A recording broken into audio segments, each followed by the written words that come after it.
Am I the a-hole stories? Am I the a-hole for buying an expensive car instead of helping with my brother's surgery?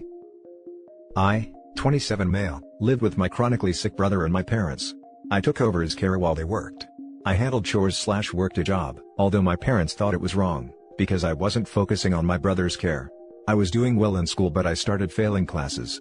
No college savings because they spent all money on my brother.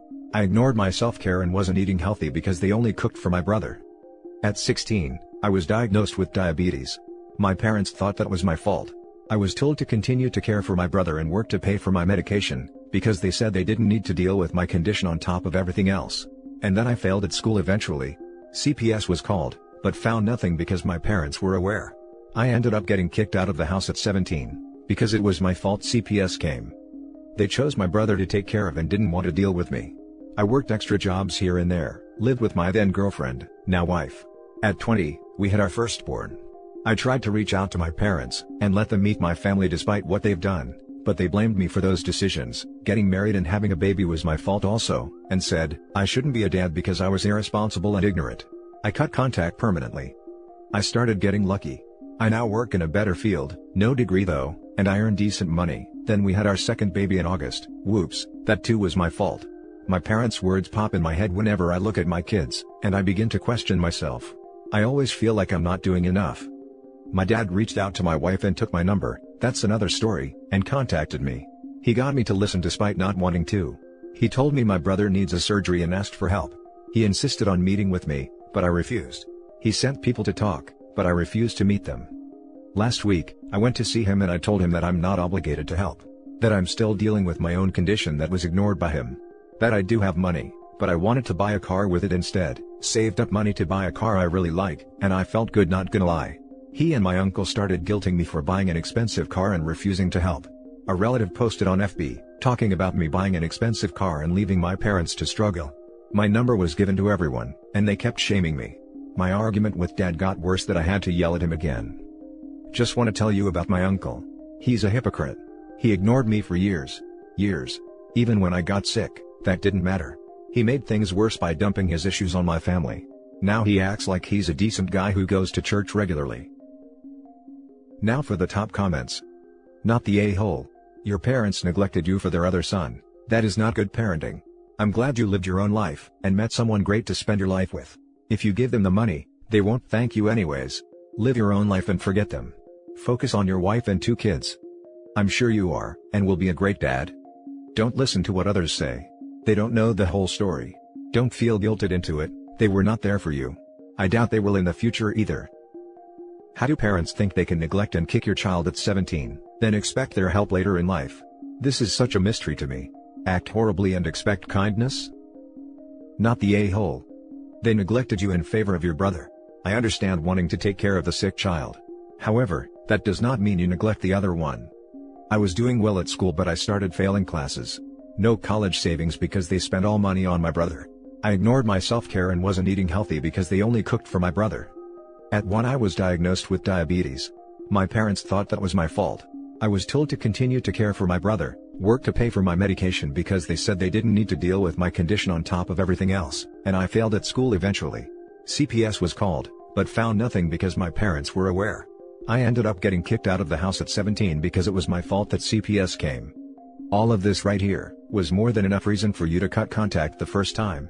Yet you said that you had the heart to try and invite them back into your life. Unfortunately, it very much sounds like that was a terrible idea since they automatically figured you should go back to helping them with him, even though they never did anything to deserve that from you. Stand your ground, get a restraining order and call the cops if you have to. At least this time you called law enforcement on purpose. And just a reminder, not the a-hole. I'm proud of you for working so hard to get out of that situation and taking care of yourself and your own sickness, and raising what sounds like a wonderful family with a wonderful wife. Don't worry about being like your parents, because it sounds like you're already a million times better than them. Not the a-hole. It is telling that everything started to work out for OP, when there was no contact with his parents. Now for the next story. Am I the a-hole for refusing to change my will and include my stepdaughter in it? I'm a 46, male, with a chronic condition. I have 2 sons, James, 20, and Aaron, 16. I have a deceased daughter who passed away when he was 4. To be frank, Most of my years, I couldn't focus on work, and so, I don't have a lot of money or owned anything of value. We've always been lower class because medical bills and medication took a lot. James attends community college and has been getting support. Aaron will follow his brother's lead. It's what they want and they are becoming independent. I can say I have raised two sympathetic, caring, supportive boys who never left me to struggle alone, and I owe them a lot. I just wish I could have sent them to their dream college, but they understand how we all got dealt a bad hand in life. Like I said, I don't have much, all I have is my farmhouse. I've written a will and mentioned that this house goes to both James and Aaron, and that it'll be given to them in the coming years. I've mentioned this to them, they told me, they just wanted me to be okay. I appreciate that a lot, those words never been said by my own family. This conversation was private between me and them. I've been married to my wife for over a year now. I have a 15-year-old stepdaughter who's smart and very respectful. We all get along as one happy family. There were no issues except for this, my wife and I were discussing finances. Because we wanted to have a joint account to share. And she asked me about the farmhouse I own, she wanted to discuss renovating it and stuff like that. I talked to her and told her that this farmhouse does not belong to me. Therefore, I'm not planning on doing anything with it. It in fact belongs to my sons as a way to give back to them, and also support them as a father, especially after being sympathetic despite everything. She thought that was nice, then she talked about it again, asking me how much I love my stepdaughter and consider her as one of my own. I found this question strange. She asked me if I could include her in my will, and let her share the farmhouse with her stepbrothers. I didn't know what to say, frankly. But I reminded her that all my sons got is this farmhouse, and it belongs to them. I've already discussed this with them, and it was done and written in my will. She said I could update my will and include my stepdaughter. I didn't reply. Then she went on about how she felt her daughter was left out, and treated differently. Arguing that she, as family, deserves to have support, and I was being unfair to her. That she'll notice what her brothers have. I told her my stepdaughter is like my daughter that I lost. Told her to not mix things, and to respect that this is now my son's property. She kept arguing and said I was being inconsiderate of my stepdaughter's feelings. I didn't even bring this up to James and Aaron. They don't have to share what belongs to them. And that's it. My wife's been giving me a hard time about this issue, and just repeating what she said. Now for the top comments. Not the a-hole, I agree with you, the farmhouse does belong to your sons.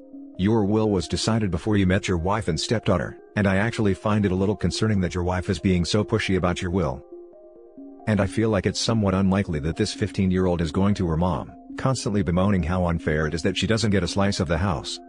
Are the two of them really sitting around talking about her inheritance? Give the boys the farmhouse now, avoid death taxes and a contested will. Not the a-hole. OP, read this. Best idea I've seen on here to avoid lawyers' fees, death taxes, will contestation, probate fees, all the fees. Just sign it over to them ASAP, and your wife won't have a reason to keep crying about it. Excellent advice. Not the a-hole, but did you consult a lawyer? Because, in my state, the wife gets a certain amount no matter what the will says, and the farmhouse is presumably part of your estate. Point is, the stepdaughter might get something someday, despite your wishes. My first thought too. The will is irrelevant, because unless there is some pretty rock-solid prenuptial stuff or other legal paperwork going on, the wife gets 100% of everything. The will is basically a wish list for the wife to honor if she chooses. At least in my state, which is a community property state, meaning spouses have joint legal ownership of everything, regardless of when said things came to be. When you marry, you transfer 50% ownership of everything you currently have to your spouse. The next story is titled, Am I the a-hole for taking my mom's side and telling my wife that my mom did not verbally abuse her? My mom and my wife have never been close, but I don't think either of them have been in the wrong until this situation, they just don't click. My wife is really into making soap. She sells it on social media and recently quit her job to sell soap full-time. My mom has literally never said anything negative about the soap, but when she was asked to buy it, she declined. My wife is like a dog with a bone, trying to get my mom to buy this soap.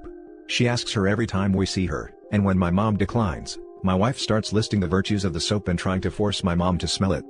She has also brought my mom's finances into it, and argued that my mom and stepdad both make good money, and speculated about how much my mom spends on her wardrobe, which really isn't our business. Well, my mom stopped by the other day to see the kids. Before she left, she used our bathroom, and my wife stood outside the door yelling the whole time about, "How is the soap in there? And, don't you like it?" My mom came out looking pissed, and my wife immediately offered her a friends and family discount. My mom screamed, "I don't want your freaking soap. If you aren't making enough money from the soap, that isn't my problem, and I don't want to hear about the freaking soap again," and then my mom left. My wife immediately asked what I was going to do, and I said that I would talk to my mom, but my wife should have dropped it with the soap. My wife said that wasn't good enough, and that my mom had committed verbal abuse. I replied that I don't consider that verbal abuse. Now my wife is very upset and feels like I'm taking my mom's side, and that I should set boundaries with my mom. But I feel like my mom kind of set a boundary when she said she didn't want to buy the soap, and my wife didn't give a damn about that. Right, well, your wife was verbally harassing her, so she got what she deserved. Not the a-hole. Your wife needed to hear that. She's probably up all her friends' butts about her soap, and driving them away too. Your wife needs to learn that no means no. It could be the best soap in the whole world, but nobody is going to buy it from an annoying nag. Especially if that person is standing outside the bathroom when I'm peeing, yelling at me to smell the soap. That's crossing a boundary. I like to pee in peace. I'm guessing OP's mom wanted the same. Not the a-hole.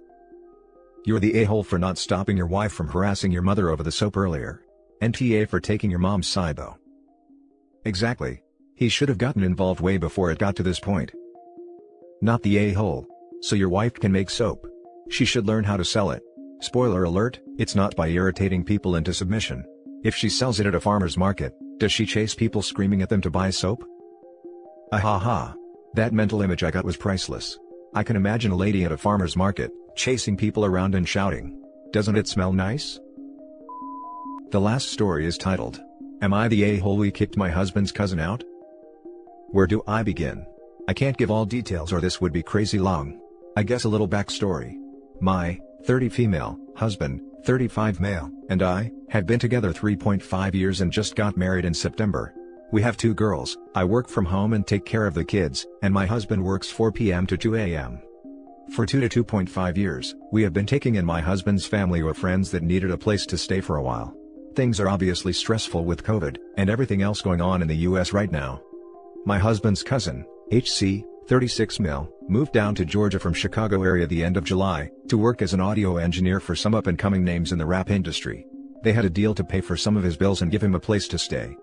Well, things started going south and they apparently weren't holding up on their end of the deal, but I don't know the full story. Anyway, HC ends up spending the night a few times here, and it somehow turns into him basically living with us, even though he never asked. He plays Call of Duty all night. My husband can't get to sleep when he gets home, because HC is being loud. He constantly brags about how he's hanging with all these rich people, even though he complains they don't pay him like they should. Barely brings food into the house, and only brings taco meat because that is all he wants. Gets my kids riled up and loud while I'm working. Doesn't clean up after himself unless I fuss at him, and doesn't even offer to try to pay a bill to help out. My husband and I both have been struggling mentally the past few months, more than normal, and we realized it was stemming from HC being here, on top of our own issues. We decided to have a conversation with HC and explain that we need space, but he's still welcome to come around and hang out. The first thing out of his mouth was, "Oh, so you don't want me here, huh?" We told him it wasn't like that, and to not twist our words. It ended up in me going off on him and calling him a narcissist. Between the gaslighting I hear him do to his girlfriend, the way he talks about this 20-year-old he's been banging with no protection here in Georgia, and just other obvious red flags, I'm pretty sure I'm correct on that one. He made a big scene about how he's going to have to sleep in his car, or go back to Illinois. I told him we were not responsible for keeping him housed, and he needed to go talk to one of his rich friends. The part that gets me is, him saying he wouldn't have reacted the way he did if we had said something sooner. I know that's a lie. When he finally left, he made a little scene saying, "The narcissist is leaving." I wanted to be petty and say, "At least I'm stable enough to have my own place," but I let it be. No point, I guess. Why does some part of me feel a tiny bit bad? I don't regret what I did. Now for the top comments. Not the a-hole. Pro tip, when someone asks a gotcha question like, "You don't want me here, huh?" The way to answer it is, "Correct. You have overstayed your welcome, and we want you to leave." He put you on the defensive and got to jerk you around the wall like the a-hole he is. Good riddance to him. Wholeheartedly agree.